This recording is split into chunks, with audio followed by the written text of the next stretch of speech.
네, 안녕하세요. 반갑습니다. 숲을 읽어주는 자매지속인자 마술사입니다. 내가 꾸미는 나만의 스위트홈 김트루디 지영.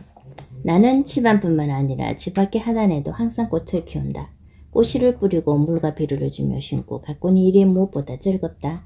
우리 집을 찾는 사람들은 집 안에서 꽃 한 개를 맡을 수 있어서 좋다고 했고 나는 그런 이야기들을 들으면 행복하다. 식물학자도 꽃 전문가도 아니지만 그런 내가 보기에도 꽃은 사람에게 편안함을 갖게 해주는 것 같다. 꽃은 사람처럼 말을 하지는 못하지만 사람의 말보다 품위 있고 위력 있는 포용 능력을 갖고 있다. 그래서 우리는 꽃을 보면 편안함을 느끼고 마음이 따뜻해지는 걸 느낀다. 꽃에는 행복을 전파하는 향기로운 바이러스가 숨어있기에 더 많은 사람들이 꽃의 향기를 맡으며 행복 바이러스에 심취하길 기대한다. 또한 우리 집에는 영어로 쓴 격언들이 이곳저곳에 붙어 있다. 내가 가장 좋아하는 문구는 온 가족이 식사를 하면서 볼 수 있도록 북 한쪽에 붙여놨다. 자주 웃고 많이 사랑하라. 아름다운 것들에 감사하고 다른 사람의 모습에서는 장점만을 보아라. 그리고 다른 사람을 위해 자신을 내어주는 사람이 진정으로 성공하는 사람이다. 이 말은 영국의 곡작가 에머슨이 남긴 말 중 하나다.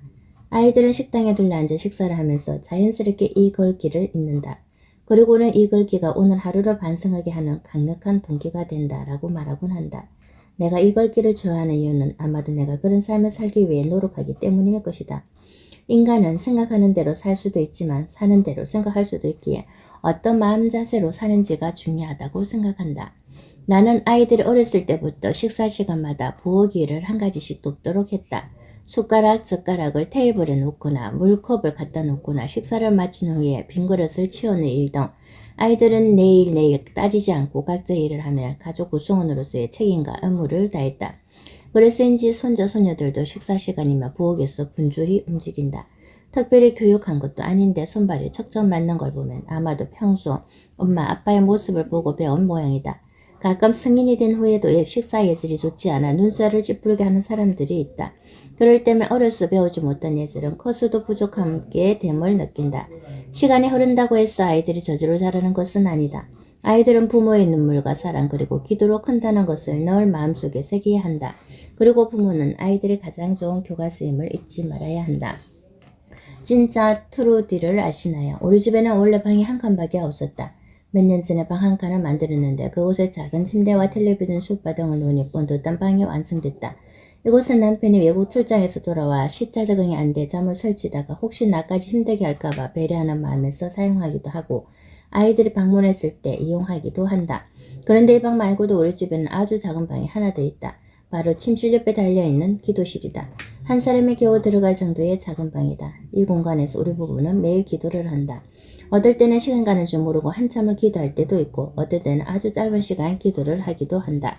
기도가 필요하다는 것은 우리 삶이 스스로의 힘만으로는 살 수 없다는 것을 인정하는 것이다. 나는 기도 없이는 살 수 없음을 매일매일 느끼며 살고 있다. 하나님 없이는 살 수 없음을 한순간도 잊지 않고 살고 있다. 나는 책 읽는 걸 좋아한다. 어머니는 프로와 스페인어로 가르치는 교사였다. 그래서인지 어려서부터 어머니 옆에서 책 읽는 것을 즐기며 자랐다. 나는 책 종류에 상관하지 않고 이런저런 책들을 다 좋아한다. 그 중에서도 가장 좋아하는 책은 성경이다. 하루의 시작을 성경과 함께 할 뿐 아니라 하루에도 서너 번씩 성경을 읽는다. 성경 안에는 삶의 에너지가 있고 인간관계의 해법뿐 아니라 어떻게 살아야 하는지에 대한 해답도 담겨있다. 그래서 나의 성경 읽기는 쉼이 없다. 사람들은 내게 유머 감각이 뛰어나다고 이야기한다. 내 안에 숨쉬고 있는 톡톡 튀는 센스는 아마도 하나님 주신 선물일 거라고들 이야기한다. 한 번은 요한이와 함께 한 교회에 강연을 갔다. 목사님께서 강사인 나와 요한이를 소개하는데 내 나이를 10살이나 많게 소개했다. 당시 나는 74세였는데 목사님 나를 84세 호호 할머니로 소개했다. 사실 성도들에게는 내 나이가 74세이든 84세이든 중요하지 않다. 하지만 나도 여잔데 나이를 10살이나 많게 소개해서는 기분이 좋을 리가 없었다. 나는 옆자리에 앉은 요한에게 이야기를 했다. 그래서 요한은 무슨 말인지 모르겠다고 했다. 나는 다시 한번 이야기를 했다. 요한은 여전히 무슨 뜻인지 모른다고 포장지었다. 나는 그제서야 한국말로 목사님이 웃기고 자빠졌다라고 이야기했다. 불행히도 요한은 내 이야기가 끝나자마자 강연을 시작해야 했다. 그런데 흘러나온 웃음을 참지 못하고는 성도들에게 조금 전의 상황을 다 틀어놔버렸다. 덕분에 그날 강연은 웃음바다 속에서 치러졌다. 또 한 번은 택시 기사님들을 위한 강행 자리에서 기사님들 제발 천천히 좀 다녀주세요. 총알 땐시 너무 무서워서 못하겠어요 라고 하자 긴장했던 분위기가 삽시간에 녹아버린 적도 있다. 나는 사람들이 웃는 모습이 너무 좋다. 그리고 나의 작은 유머 한마디가 사람들의 입가에 미소를 머금게 하고 하루의 피로를 잃을 만큼 활짝 웃게 하는 게 세상 무엇보다 좋다. 그래서 아직도 유머 감각만큼은 누구에게도 지치지 않고 내 안에 잘 간직하고 있다. 교육자 트루디 기독교 교육의 원칙 수원 인계동에 살 당시 다른 교회에서 유치원을 운영한다는 소식을 들은 교인들이 우리 교회에도 유치원을 세워달라고 간청했다. 나 역시 아이들이 어릴 때부터 영어를 배우고 하나님의 말씀을 배우는 일이 중요하다는 인식을 갖고 있었기에 유치원 설립 과정을 일사천리로 진행되었다. 뜻있는 교인들의 헌금으로 돈이 모이고 1년 남짓 건물을 지어 마침내 유치원을 개원하게 되었다. 그런데 가장 중요한 교사 채용과 커리큘럼을 놓고 고민이 생겼다. 유치원 교사를 뽑을 때 내가 정한 원칙은 딱 하나. 이 사람은 하나님께 교사 소명을 받은 사람인가 라는 것이었다. 나는 가급적이면 대학 선교단체 출신을 우선 선발하려고 했다. 면접을 볼 때는 주로 신앙적인 면을 중심으로 봤다. 경험의 유무는 크게 염두에 두지 않았다. 경력보다 중요한 것은 아이들을 사랑하는 마음이라고 생각했기 때문이다. 다행스럽게도 유치원 운영이 성공을 거두면서 매교동에서 원천동으로 부지를 구입해 유치원 규모를 넓힐 수 있었다. 2년 동안 공사를 했는데 수원 중앙기도 초등학교와 원천 침례교회가 유치원과 함께 건물을 사용하게 되었다. 초등학교의 경우 처음에는 3학년제로 운영되다가 개교 이듬해 4년으로 늘렸고 몇 차례 변화를 겪으면서 6학년 체제를 갖추게 되었다.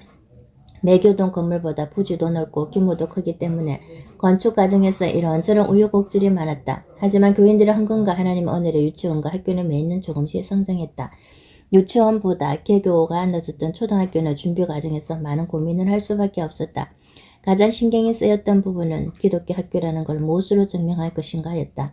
나는 요셉과 이 질문을 붙들고 오랫동안 하나님께 기도했다. 우리는 우선 챗불과 성경 시간을 없애자는 점에 합의했다. 하나님은 단순히 챗불과 성경 시간에 가둬둘 수는 없기에 어렵지만 삶과 신앙을 통합하는 길로 들어서기로 했던 것이다. 요셉과 내가 처음에 세웠던 원칙은 다음과 같다. 첫째, 수업의 시작과 끝은 반드시 기도할 것. 둘째, 날마다 큐티로 하루를 시작할 것. 셋째, 아이들을 예수님의 마음으로 사랑할 것. 우리 학교는 기도로 출발한 교육기관이다. 물론 이렇게 되기까지 과정이 순탄했던 것은 아니다. 우리 학교를 고급 사립 초등학교 정도로 알고 등록한 학부모들은 학교에 기독교 교육에 강하게 반발했다. 아니 학교에서 어떻게 단군 신화가 거짓말이라면서 교과서를 찢으라고 가르칠 수 있는 겁니까? 예수 믿는 아이들은 기도 상식이 없어도 괜찮다는 얘기인가요? 저도 교회를 다녔지만 창조 순수를 외우는 걸 숙제로 내주는 학교를 이해할 수 없네요. 맨날 기도만 하면 수업은 대체 언제 하시고 생각이죠? 어떤 일은 사과로 매듭을 지어서 겨우 모면했지만 보다 근본적인 문제는 따로 있었다. 하루 종일 찬양만 한다는 반이 있는가 하면 또 다른 반은 하루 종일 기도만 하기도 했다. 한 번은 학교사가 아이들을 교실에 내버려둔 채 학교의 기도실에서 1시간 30분을 기도하는 어처구니없는 일이 벌어지기도 했다. 요셉은 이 일로 단단히 화가 났다. 아무리 선교단체에서 신앙훈련을 강하게 받았다고 하지만 수업 시간에 지키지 못하는 건 교사의 자기 욕구에 문제가 있다고 밖에 볼 수 없었다. 요셉과 나는 그걸로 인해 개교 당시부터 고민해온 문제에 다시 한번 받아들일 수밖에 없었다. 바로 현재 있는 교재로 기독교 교육을 어떻게 효과적으로 해낼 것인가 라는 문제였다. 교재에 억지로 말씀을 끼워넣는 건 어울리지 않을 뿐더러 효과적이지도 않다고 판단한 나는 요셉에게 다음과 같이 제안했다. 차라리 교재를 만들지 말자. 교재가 좋다고 해서 기독교 교육을 할 수 있는 건 아니야. 그렇다고 우리가 이제 와서 수많은 돈을 들여서 기독교 교재를 만드는 건 바람직하지 않아. 기독교 과학을 가르치는 것보다 중요한 건 교사의 마음을 통해 아이들이 참된 교육을 받는 일이야. 어머니, 저도 같은 생각이에요. 요셉과 나는 난관을 극복하기 위해 교사들과 수차례 세미나를 열었다. 거듭된 고민을 통해 우리는 단순한 정보가 아닌 하나님 말씀과 체험을 중시하는 커리큘럼을 구성한다라는 원칙을 세웠다. 장애 아이들도 하나님의 자녀. 1959년 남편과 한국으로 왔을 당시 50만 원을 주고 1200평가량 되는 시골 땅을 구입했다. 그곳은 농사를 지을 수도 없는 말 그대로 버려진 땅이었다. 그런데 30년이 흐른 뒤 땅의 가치가 높아졌다. 평소 교육 그것도 장애인 교육에 관심이 많았던 나는 그 땅을 팔아 학교 부지를 사고 싶었다. 남편은 내 의견에 동의해 주었고 땅을 팔아 마련한 돈 40억 원으로 장애인과 비장애인을 함께 교육할 수 있는 학교를 세우기 위해 여러 가지 계획을 세웠다. 그런데 장애인을 교육할 학교를 짓는다는 소문이 돌자 동네 사람들이 학교 설립을 반대했다. 땅값이 떨어진다는 이유였다. 장애인이나 사회적 약자를 먼저 생각하는 미국식 환경에서 자란 나는 당황스러웠다. 그리고 장애인이라는 이유로 처벌받는 현실에 한참 동안 마음이 아팠다. 우여곡절 끝에 우리는 학교를 세웠다. 이렇게 지어진 수원 중앙기독초등학교와 중앙기독 유치원에서는 현재 장애 아이들과 비장애 아이들을 통합교육한다. 우리나라는 여러 가지 이유로 일반 학생과 장애 학생을 분리시키지만 나는 기독교 교육은 모든 아이들에게 공평한 교육의 장을 제공해야 한다고 믿고 있다. 나는 오래전 한 초등학교 교사를 통해 이런 사실을 배웠다. 당시 수원에 있는 한 초등학교에서 국어를 가르쳤던 그 교사는 학교가 끝나면 자전거를 타고 장애 아이들이 있는 가정을 방문해 1시간 남짓 개인 수업을 했다. 어느 날 그 교사가 나를 찾아와 장애 아이들을 위한 반을 만들면 어떨까요? 라고 제안했다. 중앙기독 유치원이 지역 학부모들에게 잘 가르친다는 소문이 꽤 났더군요. 하지만 제가 가르치는 장애 아이들은 특별한 교육의 혜택을 받지 못하고 있습니다. 원장님이시라면 장애 아이들을 위한 교육을 해줄 수 있을 거라고 믿습니다. 그때는 유치원을 개원한 지 12년 정도 지났을 무렵이었다. 나는 뒤늦게 한 교사의 입을 통해서 그런 깨달음을 얻게 된 것이 몹시 부끄러웠다. 중앙기독 유치원의 지역에서 좋은 소문은 많이 났지만 정작 소외된 아이들을 품고자 하는 일에 소홀했던 건 아닌지 돌아보게 되었다. 물론입니다. 스님께서 도와주시면 지금 당장이라도 반을 만들고 싶습니다. 우리는 이듬해 특수교사를 채용하고 장애 아동 9명을 입학시켰다. 처음엔 일반 학생들과 따로 반을 구성해 운영했지만 비장애 아이들과 장애 아이들을 한데 어울리면서 서로 배울 점이 많을 것 같다. 각 반에 장애 아이를 한 명씩 배치했다. 장애 아이와 비장애 아이가 서로 한 반에 있다는 사실을 알고는 놀라는 이들도 있지만 이는 생각보다 많은 유익을 가져다 주었다. 아이들은 일상생활의 모든 부분을 함께 공유하며 서로에게 적응하는 법을 배운다. 장애가 없는 아이는 몸이 불편한 아이를 도우면서 장애가 있는 아이는 옆 사람과 더불어 생활하는 법을 배우면서 성숙한 인격체로 성장해갔다. 특수교육을 전공한 교사가 아이들끼리 문제가 생기면 함께 불러 갈등을 해결해 주기도 했다. 신기한 것은 당시 비장애 아동 학부모들 중에 이를 불편해하는 사람이 아무도 없었다는 것이다. 주변에서 장애 아동을 받으면 비장애 아동 학부모들의 반대가 심하지 않나요? 라고 묻곤 하지만 유치원을 옮기기는커녕 항의 한 번 하는 학부모가 없을 정도로 모든 것이 순탄하게 돌아갔다. 물론 장애 아이와 일반 아이를 통합 교육하는 건 쉬운 일이 아니다. 시설 면에서도 그렇고 인력 활용 면에서도 비용과 노력이 2배로 든다. 하지만 애초 경제적인 합리성을 따질 것 같으면 유치원도 학교도 시작하지 못했을 것이다. 나와 요셉은 우리 많은 사람이 그리스도 안에서 한 몸이 되어 서로 실체가 되었느니라. 로마서 12장 5절이라는 말씀을 붙들고 하나님이 계획하신 생명을 모두 돌보겠다고 결심한 상태였다. 장애 학생을 뽑을 때는 다른 입학 조건만 살펴볼 뿐 장애 정도는 특별히 개의치 않는다. 입학 시기가 되면 담임선생님은 올해 입학하는 장애 학생들이 무엇을 좋아하고 무엇을 싫어하는지 부모님에게 꼼꼼하게 챙겨 듣고 아이에게 맞는 맞춤형 교육 과정을 짠다.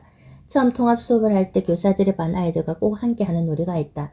바로 난파선 놀이다. 배가 가라앉는다는 설정 아래 어떻게 하면 가장 많은 생명을 구할 수 있는지 여럿이 함께 참여하는 놀이다. 각 팀에는 시각장애인과 신체장애인이 한 명씩 있다고 가정한다.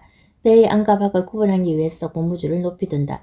배 밖으로 나가는 사람은 이 고무줄을 건드리면 안 된다. 일단 몸이 불편한 애부터 내보내야지. 아니야, 눈이 안 보이는 애가 혼자 남으면 안 되잖아. 놀이를 시작하면 아이들은 마냥 분주해진다. 마치 정말로 난파선에 갇힌 아이들처럼 누구를 먼저 구하고 어떻게 해야 많은 생명을 구할지 머리를 맞대고 고민하는 것이다. 게임의 정답이 궁금했다. 제일 먼저 건장한 아이가 혼자 힘으로 배 밖으로 나간다. 그리고 배 안에 있던 아이들이 힘을 합해 시각장애인과 신체장애인을 구출해낸다. 대개는 한두 명이 구출되는 과정에서 시간이 종료된다. 이를 지켜보는 교사들은 숨을 죽이면서 아이들의 구출 작전을 마음속으로 응원한다. 어른인 교사들이 도움 없이도 아이들은 제일 먼저 누구를 구해야 하는지 잘 알고 있다. 중요한 건 어려운 일이 생겼을 때 약한 사람을 먼저 도와야 한다라는 희생정신이다. 통합교육의 중요성. 수원 중앙기독 초등학교에 다니던 장애 아동 중에 특별히 잊을 수 없는 아이가 있었다. 여러 자폐성 장애 학생들과 달리 너무도 얌전해서 늘 눈길이 가는 아이였다. 그 아이는 학습 능력이 좀 떨어지는 점만 빼면 나무랄 데가 없었다. 하루는 몇몇 학부모들이 아이들의 수업 모습을 참관할 일이 있었다. 아이들은 저마다 엄마를 발견하고는 손을 흔들면서 반가워했다. 하지만 그 아이는 어쩐 일인지 제 엄마를 발견하기도 담임선생님 얼굴만 뚫어지라 보고 있었다. 그 모습을 보고 나이시 젖잖이 충격을 받았다. 자폐아 중에는 간혹 놀라운 집중으로 보이는 아이들이 있긴 하지만 그 아이는 그런 쪽과는 거리가 멀었다. 담임교사는 그 아이의 행동을 배려해 주려고 그 아이의 어머니에게 우리 반에서 집중력이 제일 좋은 아이라고 자랑했다. 하지만 그 아이 어머니는 아마 약을 먹어서 그럴 것이라며 울먹였다. 사실 우리 아이들은 조울증이 있어요. 기분이 좋으면 개구리처럼 뛰다가도 슬프거나 화가 나면 손에 잡히는 물건은 무엇이든 다치는 대로 아무데나 집어던지는 고약한 버릇이죠. 하지만 학교를 가려면 약물 치료를 받아야 하잖아요. 그 덕분에 집안도 조용해지고 다행이다 싶었는데 저런 모습일 줄은. 그 며칠 뒤 그 아이의 어머니는 그 아이가 약을 끊을 예정이라는 사실을 전했다. 그러면서 그 아이가 약물의 힘이 아닌 주님의 능력을 통해 학교 생활을 잘할 수 있게 해달라는 기도를 부탁하셨다.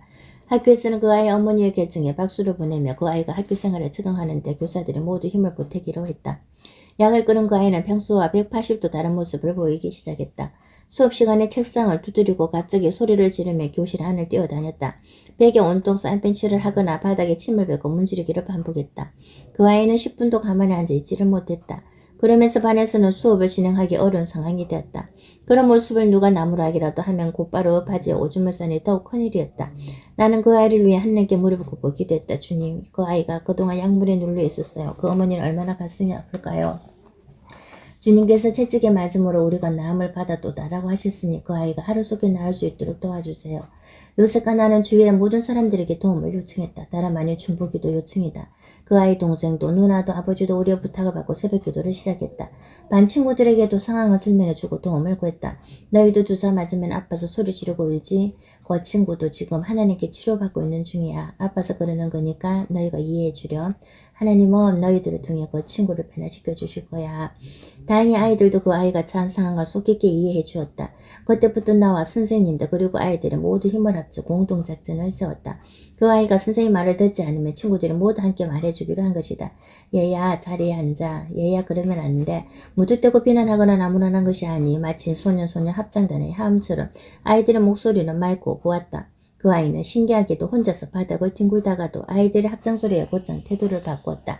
나는 그 아이를 한동안 지켜본 결과 그 아이 행동에 특별한 점이 있다는 것을 알게 되었다. 그 아이가 뭔가를 집어 던지면 꼭 주위를 둘러본다는 것이다. 마치 사람들이 자기를 보는지 안 보는지 주시하고 있는 것처럼. 나는 속으로 이 녀석이 주변의 관심 때문에 그럴 수도 있겠다라고 생각했다. 그 이후 담임 교사와 나는 전략을 급하게 조정했다. 얘들아 앞으로는 그 친구가 어떤 행동을 하든지 절대로 관심을 보여서는 안 돼. 투명 인간 알지? 그 친구는 이제 말썽 피울 때마다 투명 인간이 되는 거야. 너희들이 친구가 투명 인간이 될 수 있도록 도와주면 친구가 말썽을 피우지 않을 거야. 담임 교수는 아이들에게 단단히 당부한 뒤 그 아이가 난리를 피울 때마다 본체만지 하도록 했다. 또 그 아이가 불평하는 모든 상황에서 그 아이에게 스스로 선택권을 줬다. 밥 먹으러 갈래? 싫어요. 그럼 교실에서 공부하다 갈까? 그건 좋아요. 이런 방법이 효과가 있었는지 그 이후로 그 아이가 교실에 오줌을 싸는 횟수가 눈에 띄게 줄어들었다. 그 아이 어머니는 학교를 찾을 때마다 미안해하면서 고개를 들지 못했지만 교사들은 밝게 웃으며 어머니를 위로했다. 어머니, 아드님이 요즘에 오줌을 하루에 2번만 싸요. 점점 좋아지고 있어요. 그 아이 어머니는 끝내 참았던 눈물을 터뜨리며 이렇게 말씀하셨다. 아들이 일주일 내내 오줌 안 싸면 제가 떡 잔치할 거예요. 그로부터 일주일 뒤 하나님의 은혜로 기적 같은 일이 벌어졌다. 그 아이가 수업 중 벌떡 일어나 억눌한 목소리로 이렇게 외쳤다. 나 화장실. 선생님과 친구들은 그 아이의 그 말을 듣고 너무 좋아서 하마터면 소리를 지를 뻔했다. 바닥에 제맛대로 오줌을 싸던 그 아이가 처음으로 화장실에 가고 싶다고 말한 것이다. 비록 하루에 12번을 넘게 화장실을 갈지언정 그날 이후 교실 바닥에서 실수하는 일이 일어나지 않았다. 그 아이 어머니는 너무나 고맙다면서 반 아이들에게 떡잔치를 베풀어 주셨다. 나는 하나님께 감사하면서 그 아이로 인해 부쩍 성숙해진 아이들의 무척이나 되게 해냈다. 주님 감사합니다. 우리는 그 아이를 무조건 바꾸기보다 그 아이에 있는 그들의 모습을 받아들이면서 존중하고 사랑하는 법을 배웠어요. 그 아이가 앞으로 더욱 성장해서 세상의 편견과 부당함을 이기고 주님의 사랑스러운 자녀로 성장하도록 지켜주세요. 파이샵 트루디 교인들을 위한 쉼터를 만들다. 유치원 학교와 함께 내가 자주 가서 돌보는 곳이 또 한 군데 있다. 바로 아이들에게 빵과 쿠키를 제공하는 파이샵이다. 어렸을 적에 나는 이야기하는 걸 무척 좋아했다. 조금은 수다스러운 아이였을지도 모른다. 결혼 후 아이들이 어렸을 때는 이야기도 많이 해주고 책도 많이 읽어주었다. 그런데 어느 순간부터 이야기를 하기보다는 사람들의 이야기를 듣는 걸 좋아하게 됐다. 나는 묵묵히 누군가의 이야기를 듣고 상담이 필요한 경우에는 내 의견을 말한다. 이런 일이 자주 있다 보니 자연스럽게 말하는 것보다 듣는 것에 익숙해지게 되었다. 사람은 이야기를 듣기보다 하는 걸 좋아한다. 누군가에게 내 안에 담긴 것들을 풀어내길 좋아한다는 뜻이다. 하지만 누군가 들어줘야 한다. 내가 이야기를 잘 들어주다 보니 하나 둘 사람들이 모였다. 이렇게 모여드는 사람들의 이야기를 들어주기 위한 공간이 필요했다. 그래서 나는 커피숍을 오픈하기로 마음먹고 남편에게 이야기를 꺼냈다.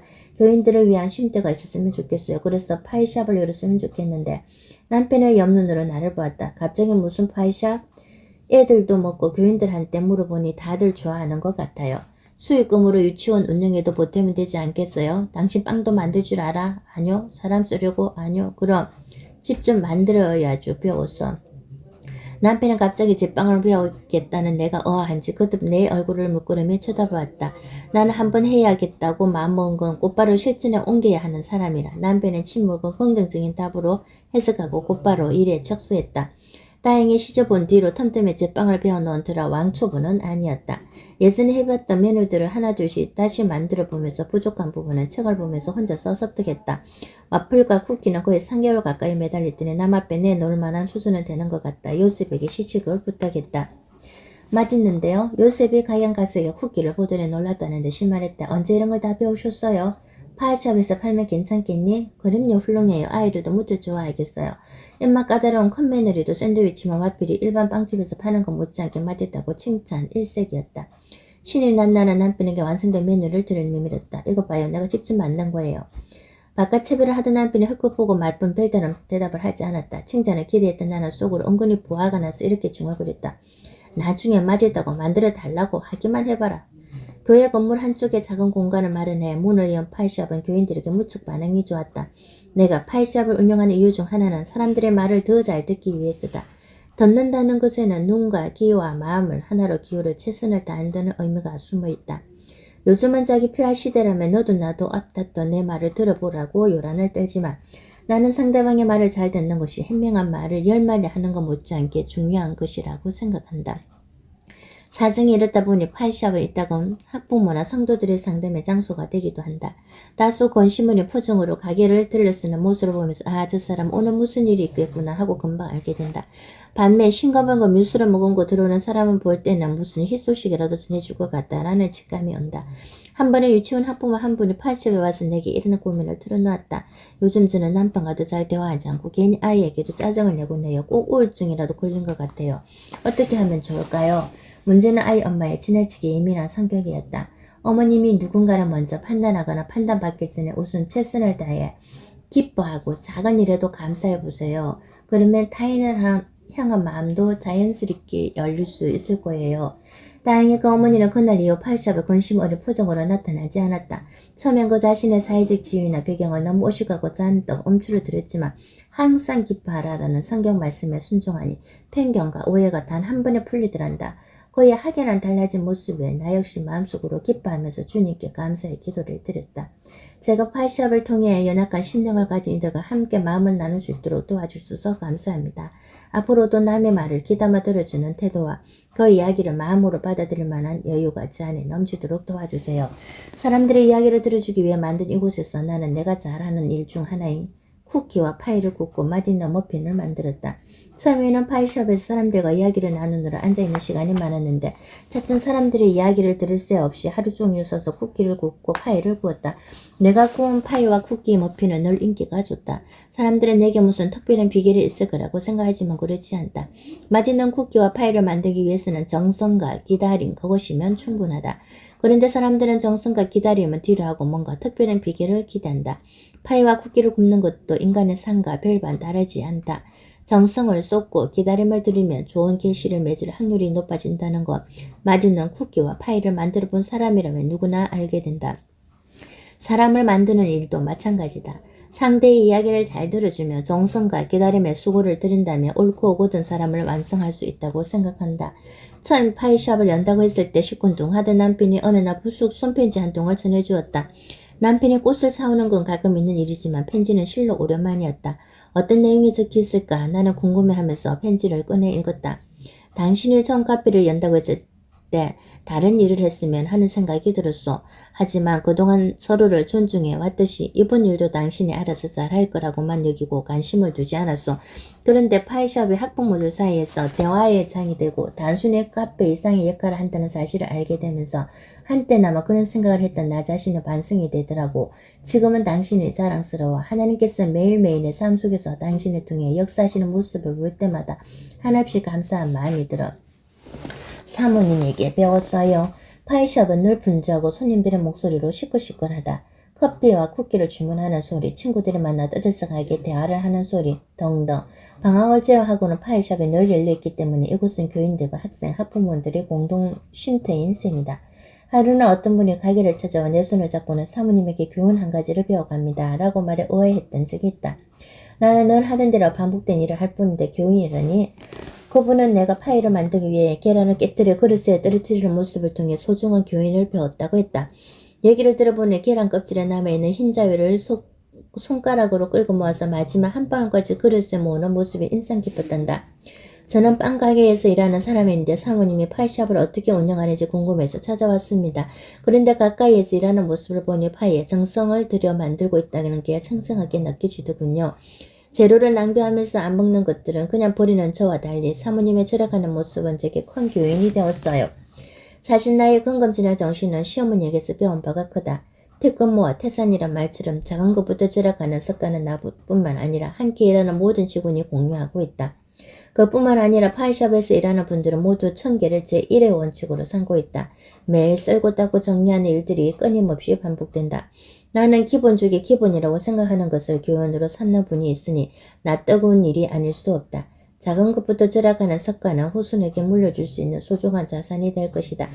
나는 여전히 사람은 손으로 일한 것에서부터 정직한 가르침을 얻는다라는 생각한다. 물론 세상 위에서 이런저런 중요한 일들을 결정하는 것도 중요하겠지만 파이샵의 주방에서 막힌 배수구를 뚫을 때에도 하나님의 영광을 드러낼 수 있는 것이다.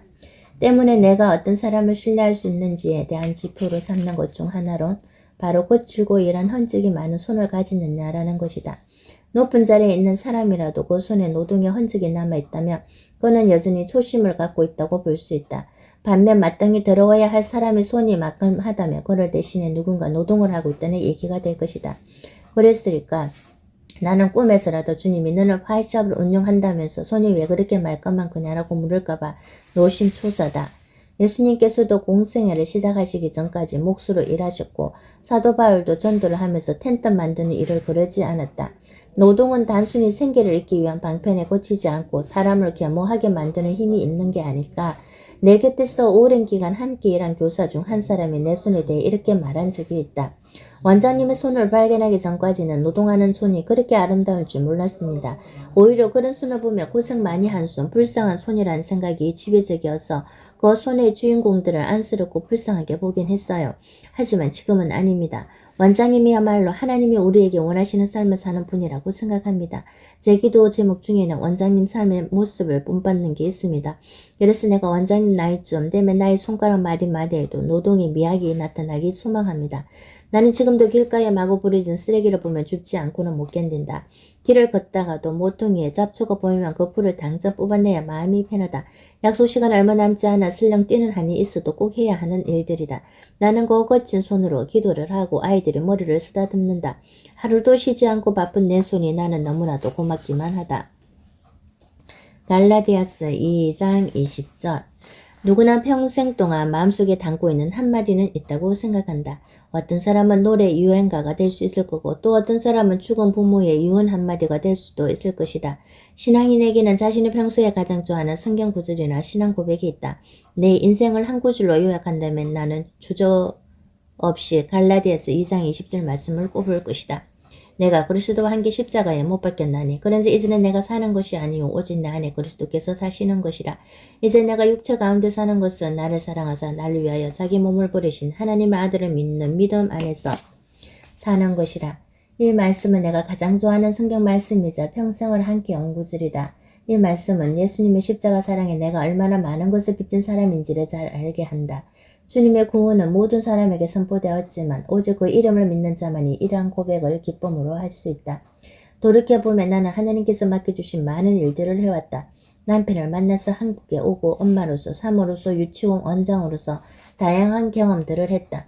비록 이 모든 일들은 겉보기엔 화려하지도 않고 세상에 큰 유익을 주었던 것은 아니지만 일상의 작은 영역에서 주님의 삶을 실천하려고 노력해왔기에 무척 감사한 일이다. 사람은 한치 앞의 일도 보지 못하는 연약한 존재다.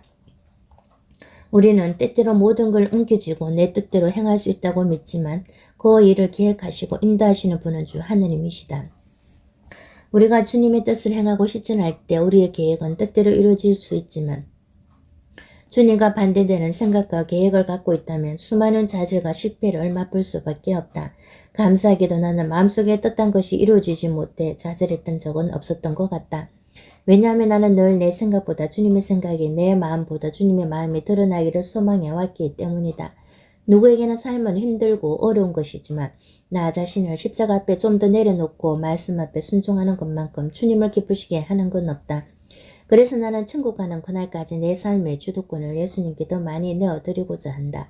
이 책을 읽는 분들이 만약 힘들거나 고난 가운데 처해 있다면 그 무거운 짐을 예수님께 맡겨드리라고 말하고 싶다. 만약 지금 주님 때문에 기뻐하는 사람이 있다면 그 일을 멈추지 말고 계속 이어가라고 말해주고 싶다. 갈라디아서 2장 20절 말씀과 함께 내가 좋아하는 찬양은 내 안에 사는 이다. 마지막으로 은혜로운 가사를 함께 묵상하며 이야기를 마치고자 한다. 내 안에 사는 이 예수 그리스도니 나의 죽음도 유익함이라. 나의 왕, 내 노래, 내 생명, 또 내 기쁨, 나의 힘, 나의 금, 내 평화, 나의 주. 내 안에 사는 이 예수 그리스도니 나의 죽음도 유익함이라. 내가 왜 한국에 왔나? 60여 년 동안 한국인으로 사는 트루디 사무의 인생 이야기 정말 감명 깊게 잘 읽었습니다. 삶과 또 실천이 하나가 되는 그런 아름다운 우리 트루디 사모님 귀한 걸 감사드립니다.